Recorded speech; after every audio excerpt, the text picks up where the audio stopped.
Evangelho de Mateus, capítulo de número 12. Evangelho de Mateus, capítulo de número 12. Nós vamos ler, os irmãos podem ficar assim mesmo assentados como estão. Capítulo 12, do versículo 15 ao 21. Evangelho de Mateus, capítulo 12, versículos 15 a 21. Eu não sei se alguém passou para o neto o que a gente ia pregar, não sei. Não. Evangelho de Mateus, capítulo 12, versículos 15 ao 21. Diz assim o texto: Mas Jesus, sabendo disto, afastou-se dali. Muitos o seguiram, e a todos ele curou, advertindo-lhes, porém, que o não expusessem à publicidade, para se cumprir o que foi dito por intermédio do profeta Isaías. Eis aqui o meu servo que escolhi, o meu amado, em quem a minha alma se compraz. Farei repousar sobre ele o meu espírito, e ele anunciará juízo aos gentios. Não contenderá, nem gritará, nem alguém ouvirá nas praças a sua voz. Não esmagará a cana quebrada, nem apagará a torcida que fumega, até que faça vencedor o juízo, e no seu nome esperarão os gentios. Aleluia. Nós vemos aqui, irmãos, o amor de Deus, a compaixão do Senhor sobre a vida daqueles que sofrem, daqueles que estão vivendo as suas misérias, homens caídos e muitas vezes derrotados por causa do pecado. Os que sofrem. No Evangelho de Mateus, capítulo 9, versículo 35, por exemplo, a palavra diz que Jesus percorria todas as cidades e povoados, ensinando nas sinagogas, pregando o evangelho do reino e curando toda sorte de doenças e enfermidades. Misericórdia do Senhor, o amor de Deus sobre a vida dessas pessoas que sofrem, que vivem na miséria e muitas vezes escravas do pecado, que as fazem sofrer. Se os irmãos observarem o texto do capítulo 12, nós lemos do versículo 15, mas o contexto do capítulo 12, os irmãos vão ver aqui a misericórdia de Deus com aqueles que estavam no domínio de uma religiosidade, vivendo dentro da sua religião, sem vida, legalistas, com suas fórmulas e modelos, mas que faltava amor, compaixão, misericórdia. Aqueles fariseus, hipócritas, religiosos, membros de igreja, líderes, mas que faltava nos seus corações amor e misericórdia e compaixão, vivendo legalismo, religiosidade, sem vida e sem amor, valorizando muitas vezes muito mais o dia de sábado, como nós vemos aqui no contexto, do que a fome e a necessidade das pessoas de alimento, e também da cura, como por exemplo a cura do homem da mão ressequida. Está aqui no capítulo 12, né, do versículo 1 ao 14. Do versículo 1 ao 8, eles recriminam Jesus e os seus apóstolos, porque nas suas caminhadas, nas suas andanças de uma cidade para outra, às vezes pegando atalhos, passando por caminhos, passando por roças, eles agora com fome, aproveitaram e entraram no milharal e foram se alimentar porque estavam com fome. Coisa que todo mundo fazia. As pessoas faziam isso de maneira normal. Mas por causa da religiosidade, eles recriminaram porque os discípulos fizeram isso. E Jesus pôde chamar a atenção deles e dizer assim: vocês não leem a Escritura, não? Vocês não lembram que o próprio Davi comeu o pão da proposição? O pão em que os sacerdotes trocam todo dia? E tem que colocar pão fresquinho, e os sacerdotes então se alimentavam daquele pão, o pão da proposição, o pão que era colocado sobre o altar, simbolizando ali o alimento e o sustento para o povo de Israel e também a bênção de Deus, a prosperidade e o cuidado do Senhor sobre o povo.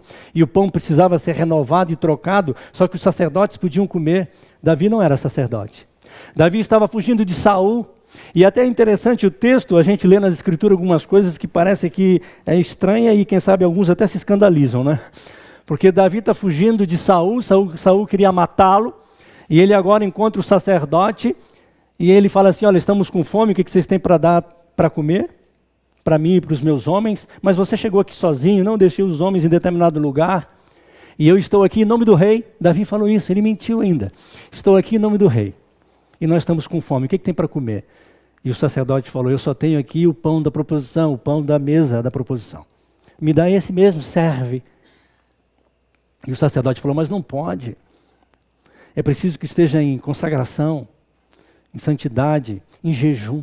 E ainda Davi fala, nós estamos em jejum, os meus homens não têm tido relações com as suas esposas, nós estamos em guerra, estamos fugindo. E aí eles comeram do pão. Jesus está ensinando aqui, e depois o homem da mão ressequida, esse moço da mão ressequida, ele era membro, ele frequentava a sinagoga. E é bem provável que ele não deixava nem ninguém ver que ele estava doente, que tinha a mão ressequida, seca, mão mirrada, escondida, quem sabe, debaixo do paletó. E aí Jesus então cura esse moço. E eles recriminam mais uma vez. Mas como? Está curando num sábado? E Jesus chama a atenção deles mais uma vez. Vocês estão muito mais preocupados com liturgia, com formas de culto, com metodologia, com dias, do que com a vida humana, com as pessoas, com o sofrimento, com a dor, com a fome. E Jesus então ministra sobre a vida daquele povo. E aqui, irmãos, nós aprendemos nesse texto, e nós vemos isto quando o Senhor recrimina, e Jesus aqui pela sua compaixão, o seu amor, a misericórdia sobre este povo.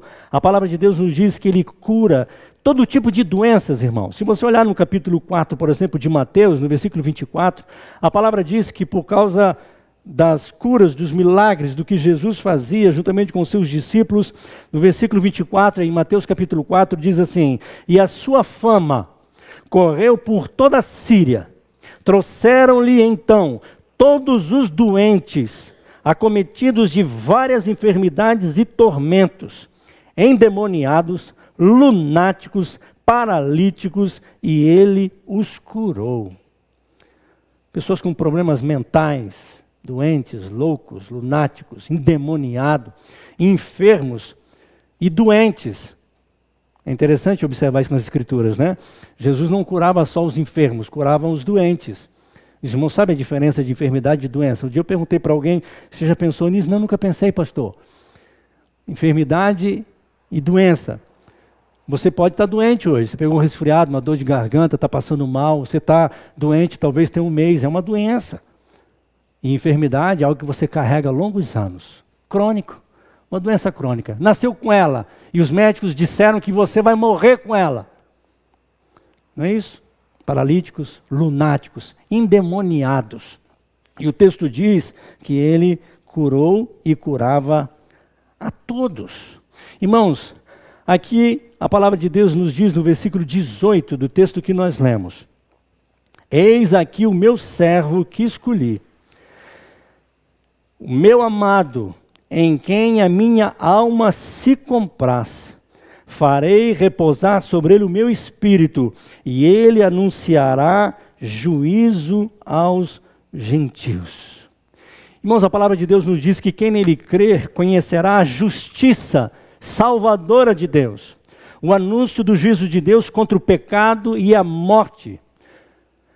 A palavra de Deus nos diz, irmãos, que ele foi e fez juízo por nós, ou seja, ele pagou o preço da nossa condenação. Ele morreu em nosso lugar. A palavra de Deus nos diz, irmão, que ele nos justificou. A Bíblia diz que o justo viverá pela fé. Pela fé. E nós somos justificados pela fé. Na cruz, o Senhor Jesus disse que está pago, irmãos, os nossos pecados. Está consumado. Ele nos lavou e purificou de todo o pecado. E ele levou sobre a cruz, irmãos, toda a dor, toda a enfermidade, toda a maldição, todos os males. Ele levou sobre si, lá na cruz do Calvário. E é interessante, né? Romanos 5:1 diz isso. Justificados, pois, mediante a fé, temos paz com Deus por meio do nosso Senhor Jesus Cristo. Nós somos justificados pelo sangue de Jesus, porque cremos no seu sacrifício. O amor de Deus revelado ali na cruz de Cristo, no sacrifício de Jesus. E nós somos justificados. O Evangelho de João, capítulo 5, 24, diz, em verdade vos digo, quem ouve a minha palavra e crê naquele que me enviou, tem a vida eterna. Não entra em juízo, mas passou da morte para a vida. Foi isso que o Senhor Jesus fez, irmãos, por nós. Ele nos trouxe justiça salvadora, mas também nos trouxe cura, nos trouxe alívio, nos trouxe descanso, nos trouxe restauração, reforma, tratamento, irmãos, pessoal, individual. Ele conhece o seu coração, meu irmão. Conhece como está a sua vida, seu sentimento, seu pensamento. Ele trata de você de maneira especial e de maneira individual, só sua. Ele trata você de uma maneira que nenhum outro trata. Ele conhece seu coração, ele sabe como está a sua vida. Como já foi dito aqui, como você entrou aqui nesta noite. Como andam os seus pensamentos, seus medos, insegurança. Quem sabe seus sentimentos de culpa, seu medo. Evangelho de Mateus, aqui mesmo no capítulo 11, no versículo 28, é só você olhar aí. O texto diz: vinde a mim todos os que estáis cansados e sobrecarregados, e eu vos aliviarei. Tomai sobre vós o meu jugo, e aprendei de mim, porque sou manso e humilde de coração, e achareis descanso para a vossa alma, porque o meu jugo é suave e o meu fardo é leve. Jesus está tratando aqui, irmãos, daqueles religiosos, dos legalistas, daqueles que colocavam fardos pesados no meio do povo de Deus. Será que existe isso hoje ainda, irmãos? Será que ainda tem líderes que fazem isso? Controlando, manipulando, forçando, obrigando, pressionando os crentes, as ovelhas. Será que tem ainda? Colocando medo, susto, pavor. Uma vida religiosa, uma vida sem graça, uma vida com medo, uma vida declarando-se ser servo do Senhor, crente em Jesus, mas sem vida, sem graça, sem ânimo nenhum, sem expectativa nenhuma. Eu já disse aqui algumas vezes para os irmãos, quando a gente vem para o culto, quais são as suas expectativas, meu irmão? Quais foram as suas expectativas quando você começou a tomar banho, se preparou, decidiu, resolveu hoje vir para o culto? Quais são as suas expectativas? Como está o seu coração, seu ânimo, sua alegria, sua fé? Sua certeza de que o nosso Deus é presente, vive, verdadeiro e que hoje, aqui, nesta noite, Ele pode restaurar a sua vida, o seu coração, curar a sua enfermidade da alma, do corpo, da mente.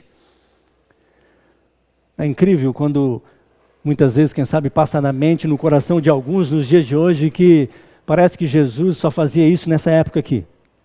Na época bíblica, não é? Na época dos apóstolos. Irmãos, a palavra de Deus não mudou. A palavra de Deus continua a mesma. O nosso Deus é o mesmo. E eu e você somos homens iguais àqueles homens do passado. A mesma coisa. E o Senhor nos convida aqui nesta noite, irmãos, a entendermos isto. Como diz aqui neste versículo 18, Ele fez justiça em nosso lugar, irmãos. Você não precisa carregar peso nem culpa. Isso muitas vezes impede até alguns de crerem. Pastor, quem sou eu? Quem sou eu, pastor, para orar e crer e pedir que Deus me cure? Quem sou eu, pastor? Eu já vi isso de uma pessoa certa vez. Pastor, eu não peço nada, só agradeço. Eu sei se você está entristecendo bem o Senhor. Porque o Senhor falou para você pedir. Pedir, pedir, recebereis. Buscar e achareis. Quem pede, recebe. Quem busca, encontra. Quem bate, abre-se-vos-á. E às vezes o Senhor nem atende quando você pede, porque Ele quer que você bata. E às vezes Ele não atende quando você pede e bate. Ele quer que você busque. Às vezes Ele quer mais de você, na presença dEle. Alguns desistem. Logo no início começou a pedir. Mas a palavra diz que é pedir, bater e buscar. E crendo. Eu creio, irmãos, e aprendo isso nas Escrituras, que se eu orar e pedir algo para o Senhor, e eu já estou pedindo assim de boca para fora e não crendo, eu já estou pecando. É melhor nem pedir. Ou então ore como aquele outro. Senhor, ajuda-me na falta de fé, na minha pequena fé. Ajuda-me. Porque a Bíblia diz, o Senhor Jesus nos ensina, irmãos, que quando a gente ora e pede e busca, é preciso pedir crendo que já recebeu. crendo que já recebeu. O versículo 18 nos justifica. O 19, irmãos, olha o que diz o versículo de número 19. Não contenderá, nem gritará, nem alguém ouvirá nas praças a sua voz. Irmãos, nós vemos o Senhor Jesus muitas vezes confrontando a verdade, mas em nenhum momento discutindo, brigando. Ele não veio para discutir, nem para contender com ninguém. Nós vemos no Senhor Jesus amor, sabedoria. Em nenhum momento ele brigou, discutiu, não é? Ou contendeu com alguém. O apóstolo Paulo, escrevendo a Tito, ele diz isso, né, no capítulo 3, versículo 9. Cuidado, ou melhor, evite discussões insensatas, genealogias, contendas e debates sobre a lei, porque não têm utilidade e são fúteis. Não perca tempo. O Senhor Jesus não veio para isso, irmãos, para contender, brigar, discutir. Nas praças não se ouviria a sua voz. Talvez você fique pensando assim, mas como? O Senhor Jesus era um trabalho no ar livre? Quantas vezes na rua, né, nas praças? O que ele está dizendo aqui, irmãos, não é que não é falar ou ministrar na praça.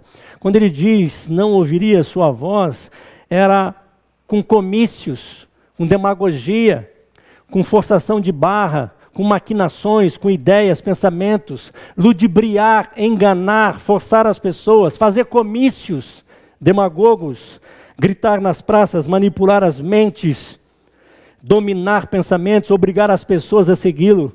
Muito pelo contrário. O Senhor Jesus dizia o seguinte: quem quiser seguir, siga-me. Eu sou o Deus que sara. Eu sou a água da vida. Eu sou o pão da vida. Ele declarava o que ele era. Se quiser me seguir, você me segue. Se não quiser, não segue. Ele não obrigava ninguém, irmãos. E nós precisamos entender isso quando a palavra diz que não se ouviria, é porque o Senhor Jesus não veio para manipular, nem para forçar, obrigar ninguém e nem para enganar. Eu costumo dizer, irmãos, que o Evangelho, a pregação do Evangelho, a palavra de Deus, ela é simples. Você não precisa inventar nada, não precisa usar nada, artifício nenhum. A palavra de Deus é simples. A fé, ela é simples e ela deve ser pregada desta forma. O versículo 20 ainda ele diz: não esmagará a cana quebrada, nem apagará a torcida que fumega, até que faça vencedor o juízo. Não esmagará a cana quebrada. Os irmãos sabem o que significa isso? O Senhor Jesus, naquela época com seus apóstolos, como eu já disse, era comum eles caminharem de uma cidade para outra, pegavam caminhos, atalhos, muitas vezes atravessavam roças, plantações, e haviam caminhos. E muitas vezes por esses caminhos haviam arbustos,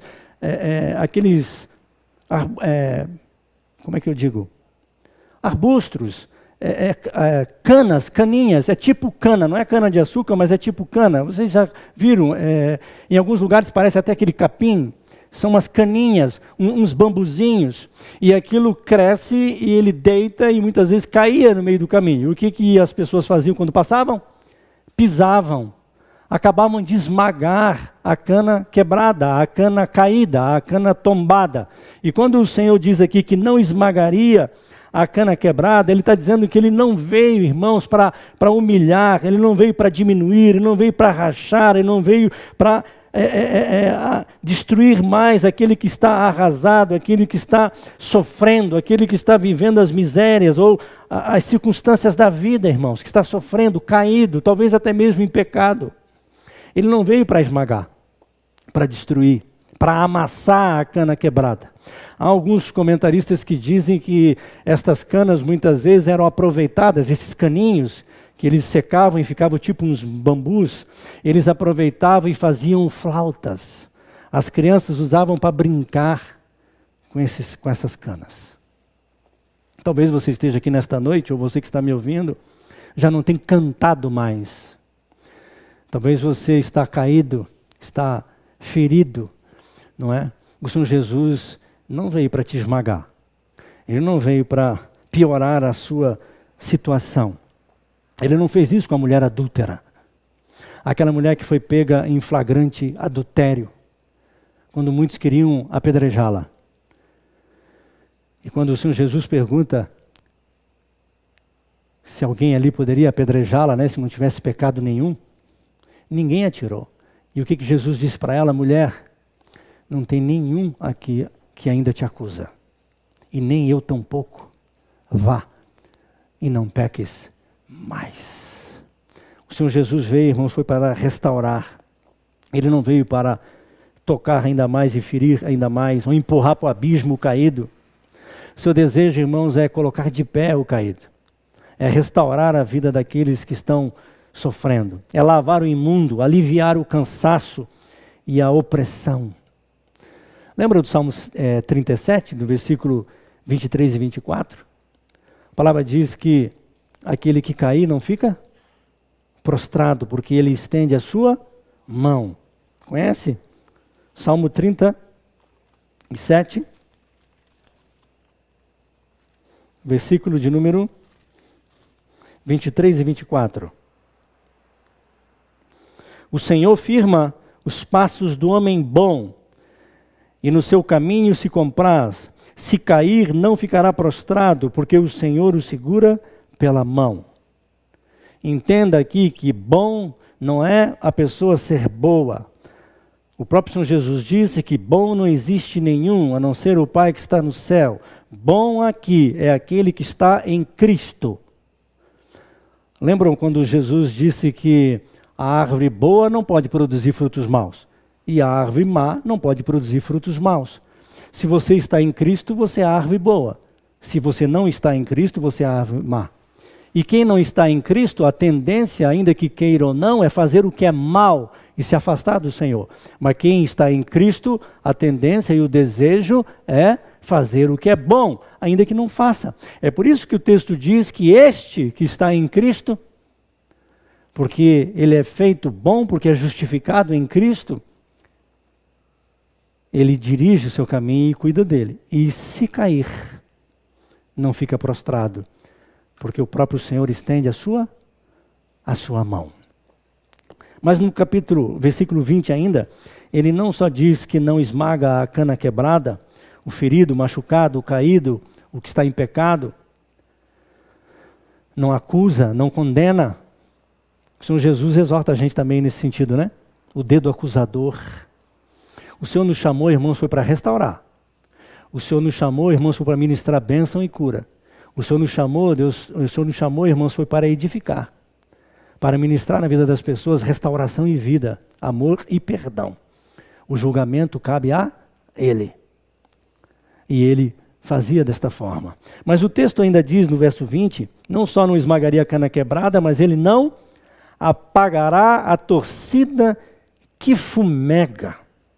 Os irmãos sabem o que é a torcida que fumega, né? Não é essa torcida que você pensou aí, não. Os irmãos estão mais calmos aí? Os rubro-negros e tricolores estão mais calmos? Não é essa torcida que a Bíblia fala. Os irmãos sabem o que significa essa torcida? Até os meus 6 anos de idade, eu já disse para os irmãos que eu vivi na roça e a luz elétrica chegou na minha casa, eu tinha 6 anos. Televisão, geladeira, aos 6 anos de idade. E até então era lamparina, lampião. E as lamparinas usam essa torcida. Usa este pano ou uma corda de algodão torcida. E ela fica mergulhada dentro do óleo, ou dentro do azeite, ou dentro da querosene. E é usado como lamparina. Quando o óleo, ou azeite, ou querosene ele estiver acabando, começa a fumegar o pavio, até apagar. É por isso que nas casas de roça, quem usa lamparina e lampião, na minha casa tinha. Né? Dependendo de onde ficava a lamparina, ou na parede ou no teto. Porque o óleo vai acabando, começa a aumentar a fumaça. E até apagar, a fumaça fica preta, irmãos. Até apagar. Essa torcida, esse barbante ou esse pano embebido em óleo ou querosene dentro desta lamparina.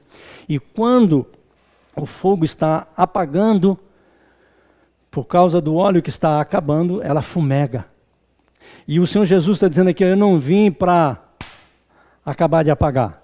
Eu não vim para apagar essa pequena centelha. Eu vim para reacendê-la, para avivá-la, para colocar mais fogo ainda, para encher a lamparina de azeite, de óleo. Eu não vim para apagar a torcida que fumega. Eu vim para reavivar, para reacender, para colocar fogo, irmãos. Foi isso que Jesus estava falando aqui, quando ele disse que não apagaria a torcida que fumega. Os irmãos lembram de 1 Samuel, quando o sacerdote Eli estava velho e estava cego, mas não só cego fisicamente, mas ele já estava cego espiritualmente, ele estava acomodado, preguiçoso e gordo. E a palavra diz que Eli, gordo, cego, preguiçoso, e que amava mais os filhos do que a obra e o reino de Deus, ele permitia que os filhos pecassem e fizessem o que era mal perante o Senhor. Os seus filhos, Hófni e Finéias, eles tinham a responsabilidade de ir diante do altar, de manter o fogo aceso, de colocar os pães, de manter ali o altar, de fazer o sacrifício, de queimar a gordura, de sacrificar o animal. E o animal tinha que ser sacrificado e queimado a gordura e depois comer o churrasco magrinho. E o que esses dois filhos faziam? Quem não gosta de um churrasco com aquela gordurinha, né, irmão? Hófni e Finéias também. Só que esse churrasco era para o Senhor. Só podia comer depois. Os sacerdotes podiam comer o churrasco depois. Mas primeiro tinha que queimar a gordura. Gordura, símbolo de pecado sendo perdoado. Os irmãos sabem que na antiga aliança, o altar, os sacrifícios, a mesa, tudo isso eram preparado e colocado pelos sacerdotes. Se os sacerdotes não colocassem o pão, não tinha comida na mesa do povo. Se o sacerdote não colocasse o pão, Deus não iria prover o que o povo precisava. Se o sacerdote não acendesse o fogo, Deus não conduziria e não dirigia o povo. Tinha todo esse significado. Se o sacrifício fosse feito e não queimasse a banha e a gordura não caísse no altar, os pecados do povo não eram perdoados. E esses dois meninos, filhos de Hófni e Finéias, faziam isso. Comiam churrasco antes. E não só isso, se prostituíam, dormiam com... E Eli não fazia nada para repreender e para corrigir seus filhos. E o Senhor então o repreende, diz assim, olha, você está amando mais esses meninos do que a mim. E eu vou cortar o sacerdócio na vida da sua família. A sua família, ninguém mais será sacerdote. E vou levantar outro. E ele levanta Samuel. E o texto diz, lá em 1 Samuel, capítulo 3, principalmente no versículo 3, que o Senhor levanta Samuel. Lembra desse menino? Da mãe que não podia ter filho?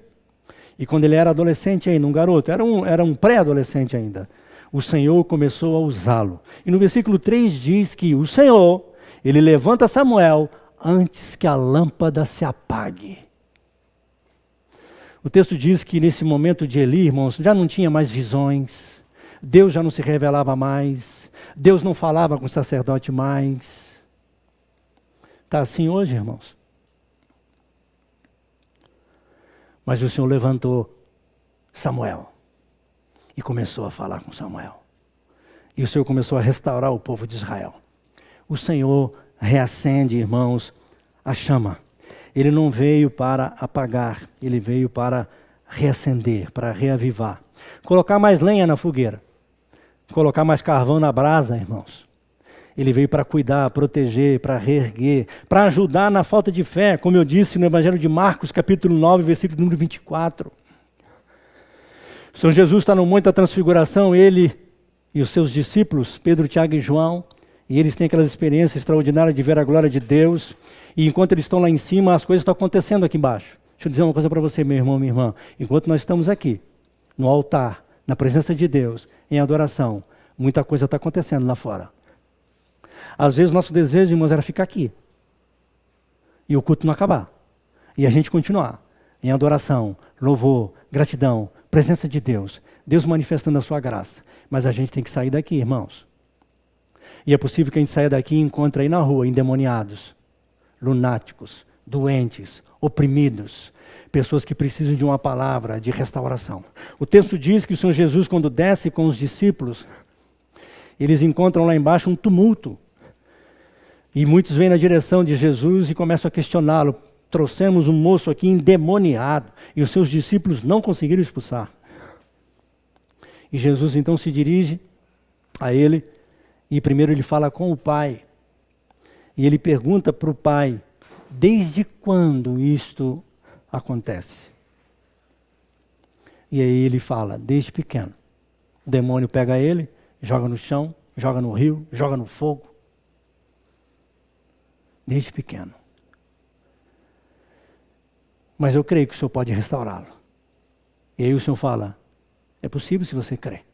E aí ele diz assim, Senhor, ajuda-me na minha falta de fé. Marcos capítulo 9, no versículo 24, bem específico. Ajuda-me na minha falta de fé. Irmãos, havia, quem sabe, uma centelha de fé. Os irmãos já viram algumas pessoas querendo discutir tamanho de fé? Os irmãos acham que é possível, irmãos? A gente avaliar o tamanho da fé? É por isso que o Senhor Jesus disse que se a sua fé for o tamanho de um grão de mostarda, você vai orar e pedir, monte, lança-te daqui para lá, e assim será. O que você quiser, se você tiver fé. Grão de mostarda. Qual o tamanho da fé? Irmãos, não importa o tamanho da fé. Já viu aquelas pessoas que dizem para o outro assim, o seu parente, o seu amigo, a sua família, seja lá quem for, lá na sua casa, ela não restaura, a vida não ajusta, não cura, porque falta fé. Quem sou eu para dizer uma coisa dessa, né, irmãos? Como que eu vou medir a fé de alguém? O mínimo que você possa crer, tudo é possível. Já viu aquela conversa? Nós já oramos aqui nesta noite para aquela moça que vai fazer a cirurgia. E você já viu quando o médico diz assim, irmãos, 1%. Já viram isso? E às vezes as pessoas ficam assustadas. Meu Deus, 1% só de chance. 5% de chance. Grande coisa. Os irmãos acham que vai fazer diferença se disser que não tem chance nenhuma para o Senhor? Deus é Deus do impossível. O Senhor Jesus está dizendo aqui, irmãos, que ainda que a sua fé, no seu analisar, está fraca, pequena, ainda que seja uma fagulha como este moço aqui, o Senhor Jesus aproveitou essa pequena fé que ele disse que tinha e libertou aquele menino endemoniado.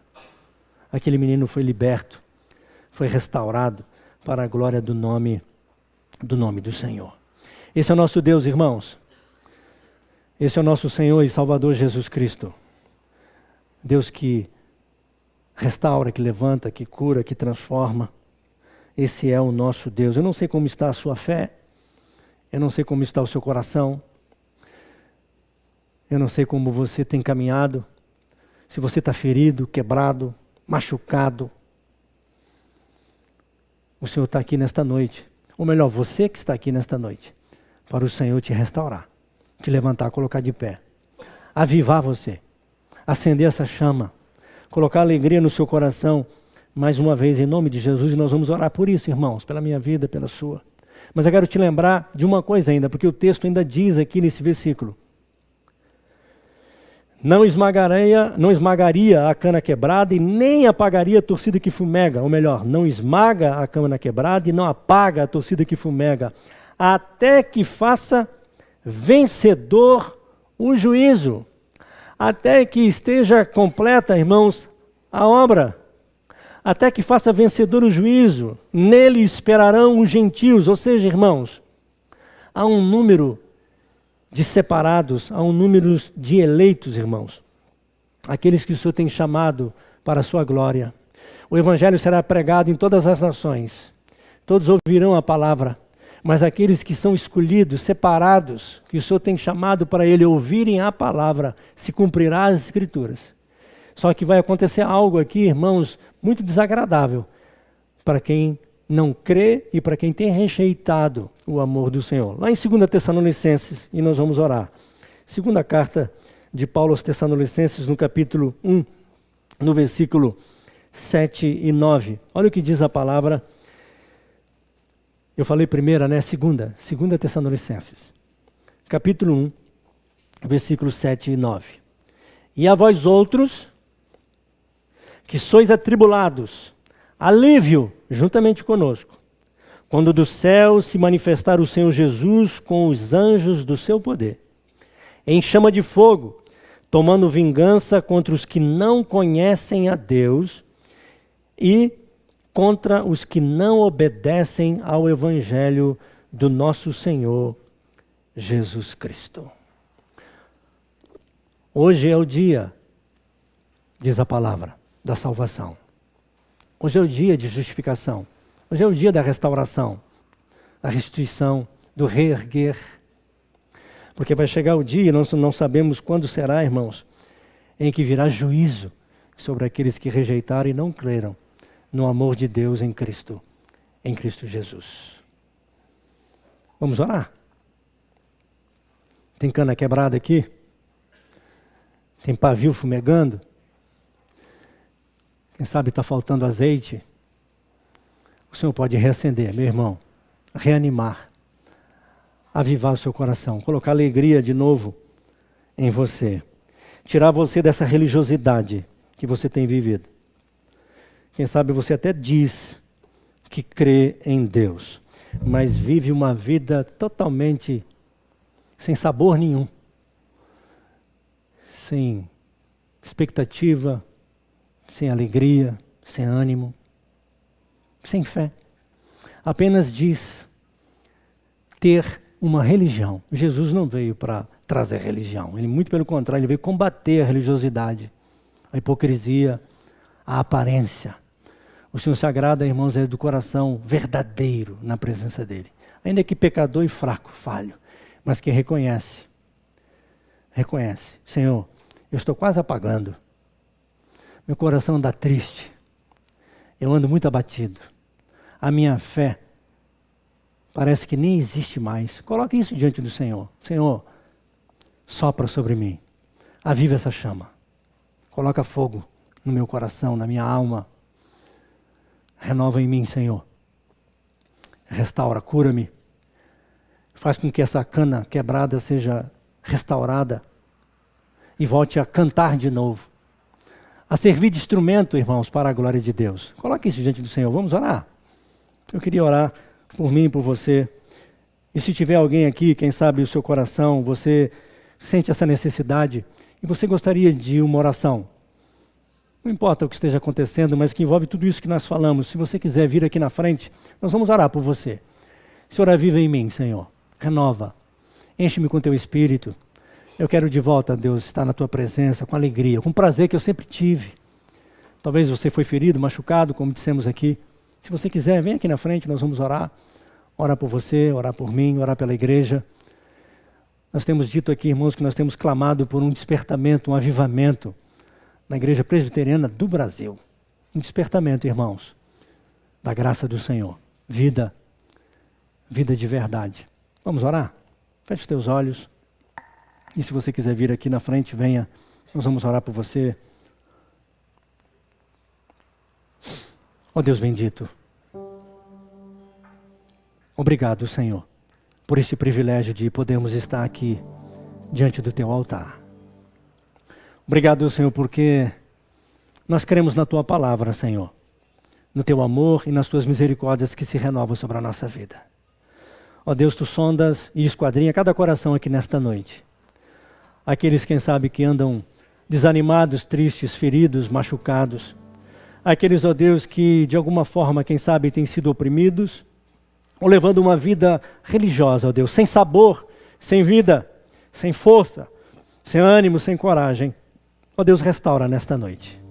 Ó Deus Santo, Deus de Israel, nós nos colocamos diante do Senhor porque cremos na tua palavra, Senhor. Ó Espírito de Deus, toma o teu servo que está aqui à frente. Tu conheces o seu coração, sua vida, ó Deus, seus anseios, necessidades. Ministra sobre a vida dele. Ó Deus bendito, em nome de Jesus. Ó Deus, para a glória, a honra, ó Deus, louvor e adoração do teu nome. Senhor, tu és Deus que sonda e esquadrinha. Ministra, Pai, sobre a vida do teu servo, do alto da cabeça, ó Deus, a planta dos seus pés. Ó Deus, abençoando sua vida, sua casa, seu lar, seus negócios, ó Deus, tudo que envolve a vida do teu servo. E enche ele, ó Deus, da tua alegria, da tua paz, do teu renovo. Acende mesmo, ó Deus, esta chama. Ó Deus, para a glória do teu nome, Senhor. Ó Deus, oramos assim, agradecidos em nome de Jesus. Aleluia. Vamos colocar de pé, irmãos. Nós falamos que iríamos orar também por enfermos, não é? Estava até esquecendo. Você gostaria de receber uma oração? Há alguém aqui que você... Senhor, pastor, eu queria que orasse pela minha enfermidade, doença, ou quem sabe você quer interceder por alguém? nós podemos orar também. Nós já oramos no início, mas se você assim o desejar, vamos orar. Nós falamos que faríamos isso. Você gostaria ainda de interceder por alguém? Amém? Glória a Deus. Vamos estar encerrando? Vou orar primeiro e depois. Deus bendito, mais uma vez te agradecemos, Senhor, por esta noite. Te agradecemos, ó Deus, pela tua palavra que é viva e é eficaz. Ó Deus, obrigado, Senhor, porque o Senhor tem ministrado em nossos corações. Ó Deus, continua, Pai, assim falando conosco, nos renovando, fortalecendo e conduzindo, dirigindo as nossas vidas. Senhor, nós te agradecemos por esta noite. Ó Deus, leva-nos para os nossos lares agora. Ó Deus, dá-nos uma semana, ó Deus, abençoada. Ó Deus, debaixo dos teus cuidados, conduza-nos em todas as coisas, livra-nos do mal, usa-nos, ó Pai, ó Deus, na tua palavra, usa-nos, ó Deus, para ministrar, ó Pai, naqueles que o Senhor colocar diante de nós, Senhor. Que sejamos luz, que sejamos sal, ó Deus, que sejamos instrumentos nas tuas mãos. E, ó Deus, que a tua luz, ó Deus, a tua glória, ó Deus, resplandeça, ó Deus, nas nossas vidas. Ó Pai, leva-nos, ó Deus, assim. Esta é a oração que nós fazemos e já te agradecemos, Senhor. E que a graça do nosso Senhor e Salvador Jesus Cristo, o amor de Deus, o nosso Pai, e as consolações, a alegria, o poder e a unção do Espírito Santo sejam sobre as nossas vidas, sobre a igreja aqui reunida e assim sobre todo o povo de Deus, espalhado na face dessa terra desde agora e para todo sempre. Amém e amém. Aleluia. Glória a Deus.